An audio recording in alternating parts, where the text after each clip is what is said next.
promoted by Miss Annie Besant, and this was a full-fledged constitution prepared for the first time, and it had 127 articles. It was a fairly big one, including fundamental rights. It had all these provisions. It was supposed to be presented. It was presented in the British Parliament by a leader of Labour Party in December 1925. But as the luck would have it, there was a change of government. The Labour Party was thrown out of power and Tories came to power. And in that process, this bill was never discussed. So that was the third attempt at constitution making. Now we turn to the fourth attempt at constitution making.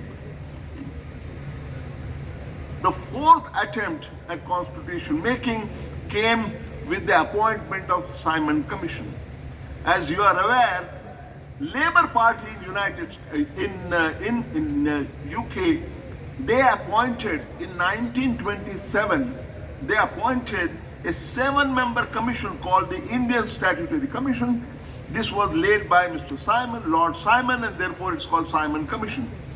Simon Commission was resented by everybody in India because the commission came to decide the destiny of our country, but it did not have a single Indian member. So there was a lot of reaction everywhere. Simon, go back, where the slogans given, and he was hooted out wherever he went. He had meetings with number of people, but it did not lead to anything. And in fact, there were hartals, there were morchas, there was a widespread discontent because Simon Commission did not have support of Indian people, because there was not a single Indian present in the Simon Commission.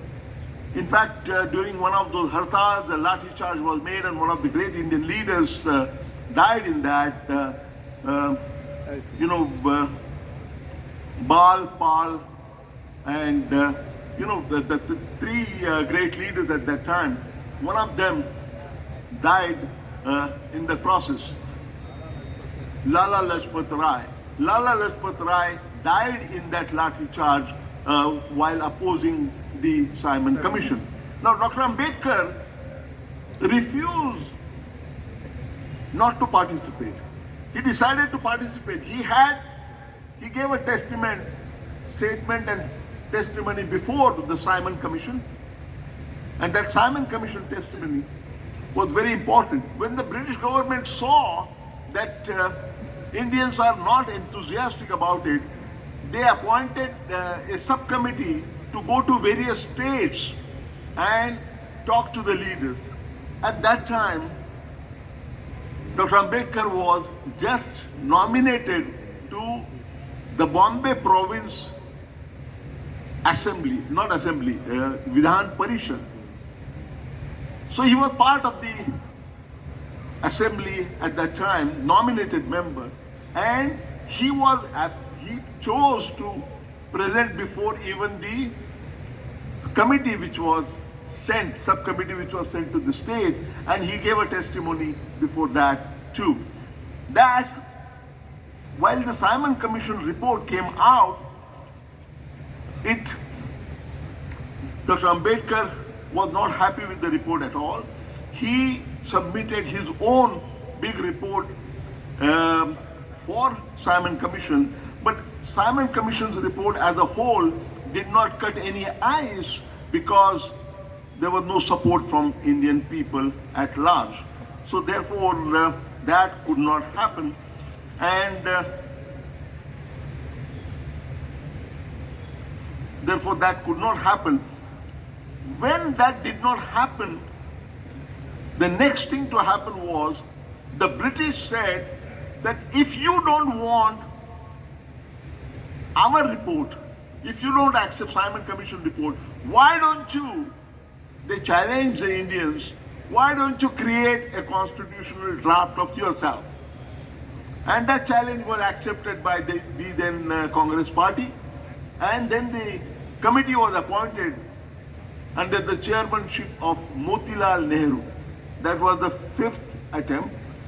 Motilal Nehru committee And that was a very interesting committee. That committee had many great leaders, including, Motilal Nehru was the chair, but Subhash Chandra Bose was the member of that committee. And who was the secretary of that committee?